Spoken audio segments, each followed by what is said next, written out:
What's up, investors? It's the Russian dude. Temporary studio, and I also forgot my yellow hoodie, so for the next couple of weeks, I would say, I'm gonna be wearing these football soccer jerseys. It's also gonna be maybe interesting to see if you guys know which teams these are. Let us know down below in the comments if you recognize this jersey. But okay, now let's get back to the actual video.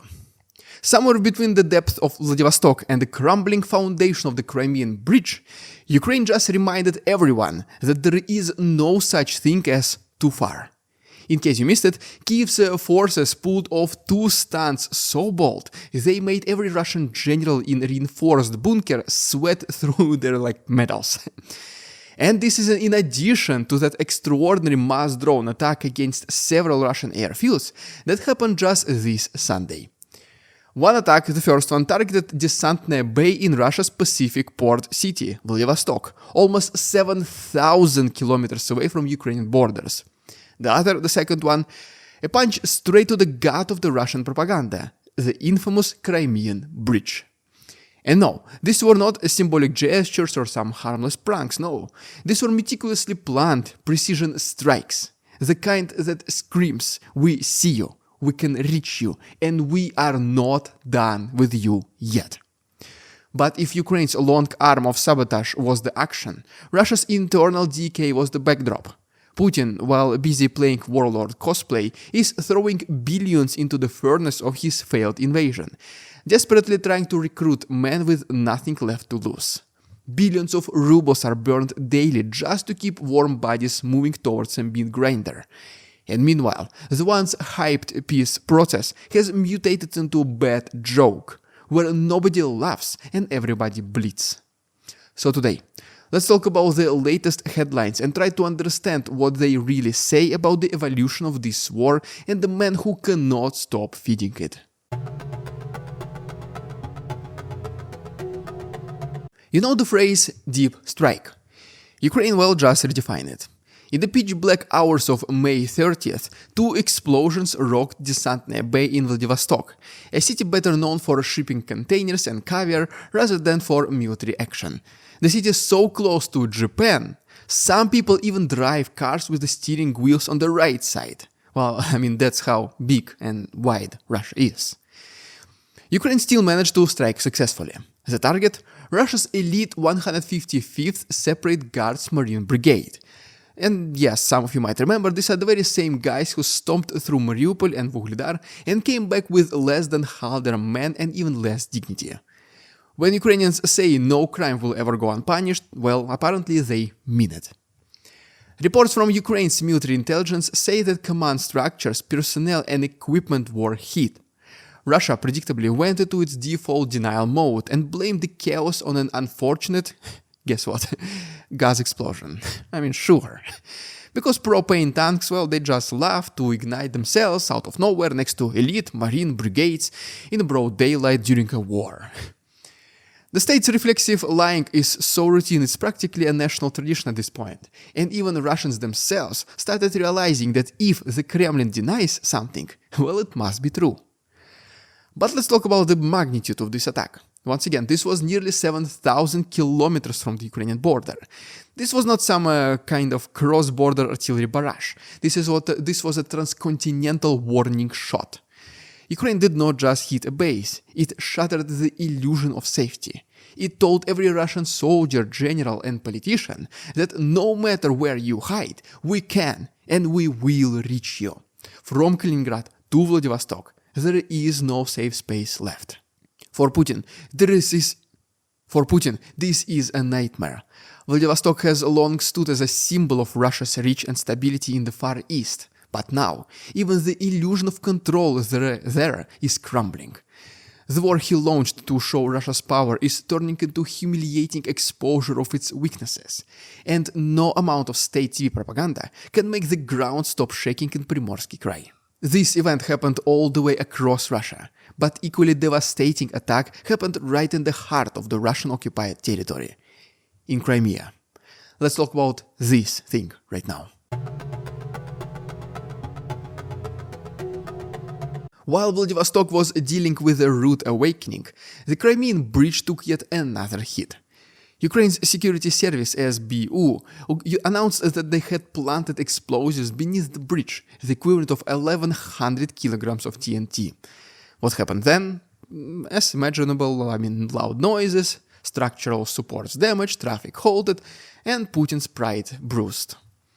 Let's be honest, the bridge was never just a bridge. It was Putin's vanity project, a concrete flex, a $4 billion monument to geopolitical land grab. It was the photo op that said Crimea is Russia, whether the world liked it or not. So every explosion on that bridge is more than physical damage. It is a direct assault on the mythology that fuels Putinism. And it just keeps getting worse and it keeps happening. First in 2022, then again in 2023, several times in between here and there, and now 2025 brings another blow.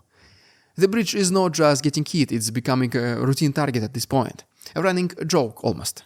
Ukraine is not just attacking the infrastructure, it is systematically dismantling Putin's legacy. The same legacy for which the Kremlin and Putin himself promised inevitable harsh consequences. Don't you even dare to target the bridge once again.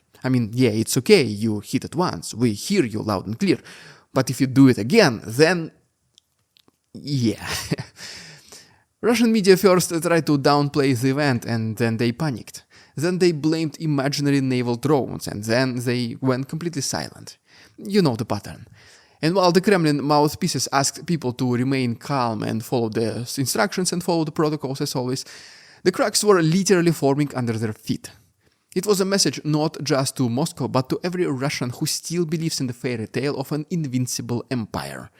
You can build all the bridges you want, but they will not save you from the reality. And so what does Putin want us all to think now? Let's try to answer this question in our next chapters. Remember when we used to pretend there was some kind of a peace process? When Istanbul meetings made headlines and US press conferences teased the possibility of a ceasefire? Yeah, those good old times. Well, that era is now fully dead. It was never real, to be honest. Just smoke and mirrors to keep the public busy while the arms factories ran overtime. Even when Putin played nice on the phone with Trump for an hour and 15 minutes in their most recent conversation, which happened, by the way, on Wednesday, the world should have known better. This was not diplomacy. That was a simple stalling. While the Americans hoped for dialogue, Russian warehouses in Siberia filled up with drones and shells. Russian sabotage teams mapped out bridges and railway hubs. Entire divisions were quietly rearmed and redeployed. And Putin extended another hand, ready for a handshake, just to snatch it away the second Ukrainians raised their own hands. Except this time nobody gave a hand to Putin. People finally started seeing his true face. Instead, all this time, Ukrainian special forces were planning deep strikes all the way from the Crimean Bridge to the Desantne Bay. And Ukraine made it perfectly clear. They were not waiting for peace. They were preparing for a counter-offensive that did not need a front line. A response for inevitable ambush by Putin. An ambush that would happen almost the same day when Putin talked about peace and how Ukrainians never wanted to stop fighting. It's always those Ukrainians, he says. Russia is always ready for peace, we never attack first, blah blah blah. The real kicker here, well, the Kremlin spent months selling the Russian people on peace. Propagandists hinted that Trump would end war. Soldiers posted videos begging for a deal. Telegram channels faked leaked documents about the final stages of negotiations. And then what? Well, surprise, the war did not end. It actually happened completely the opposite. It escalated. Remember when Trump told Zelensky that Ukraine does not have any cards? You have to be thankful. You don't have the cards. You're buried there. Your people are dying. You're running low on soldiers. Listen, you're running low on soldiers. Imagine the resilience of Zelensky not to talk about the upcoming operations, specifically the most recent one, Putin, which is the spiderweb, the one that happened on Sunday. Zelensky tolerated Trump's behavior, listened to all the insults from him and JD-1s, and then sat in his tinted armored vehicle, wore the sunglasses, and just said to himself, just wait, Donald, and you will see. I mean, what a total badass move, right? Totally different from classic dictatorship from where Putin operates. That is the danger of running an information autocracy. You have to teach people what to believe before you act. So when the narrative flips from peace is coming to burn everything, the cognitive dissonance does not just hurt, it breaks. And when that break comes, the propaganda machine will not be enough to glue it back together. How can you spin a 3-day war into almost a third of our air force got destroyed in a single day? And then just simply what? Expect people to forget? There used to be a time when Putin knew when to stop. He had some kind of a sixth sense for pulling back just before the edge. Well, not anymore apparently. This Putin is different. This Putin does not care about strategy. He cares about survival. Mostly the survival of himself and his regime, obviously. When he told Trump that Russia will have to respond, quote-unquote, to Ukraine's Operation Spiderweb this Putin, it was not a negotiation tactic. It was a declaration that he's not bluffing, he's cornered. And, well, cornered men don't make smart decisions, and surely Russia's response will not be equal in magnitude. The targets of a mass attack will unfortunately be usual civilian and infrastructure objects, because they are the easiest to hit. So once again, if any of you guys who live right now in Ukraine, be please extra careful for the next couple of weeks, maybe even couple of months, to be sure.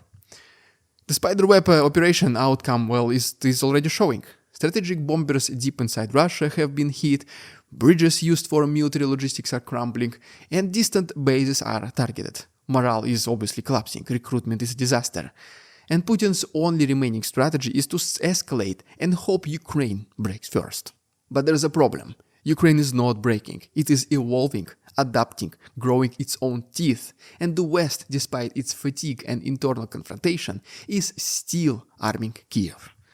So what happens when a dictator who cannot retreat faces an enemy that will not give up?